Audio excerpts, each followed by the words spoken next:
Diesel ചോർച്ചയുണ്ടായ ഏലത്തൂരിലെ HPCL-ൽ മുംബൈയിൽ നിന്നുള്ള ഉന്നത സംഘത്തിന്റെ പരിശോധന ഇന്നും തുടരും.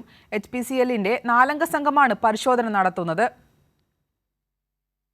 ഡീസൽ ചോർച്ചയുണ്ടായ സാഹചര്യത്തിലാണ് മുംബൈയിൽ നിന്നെത്തിയ HPCL-ന്റെ ഉന്നത സംഘം പരിശോധന നടത്തുന്നത്. ഇന്നലെ എത്തിയ സംഘം പരിശോധന ഇന്നും തുടരും. സാങ്കേതിക പിഴവുകൾ ഉൾപ്പെടെയുള്ള എല്ലാ കാര്യവും പരിശോധിക്കുന്നുണ്ട്. HPCL-ന്റെ ഭാഗത്തുനിന്ന് വീഴ്ചയുണ്ടായെങ്കിലും സാങ്കേതിക തകരാറാണ് ഡീസൽ ചോർച്ചയ്ക്ക് കാരണമെന്നാണ് കണ്ടെത്തൽ. മാനുഷിക പിഴവല്ലാത്തതുകൊണ്ട് ഏതു തരത്തിലായിരിക്കും നടപടിയെന്ന കാര്യത്തിൽ ഒരു വ്യക്തത വന്നിട്ടില്ല.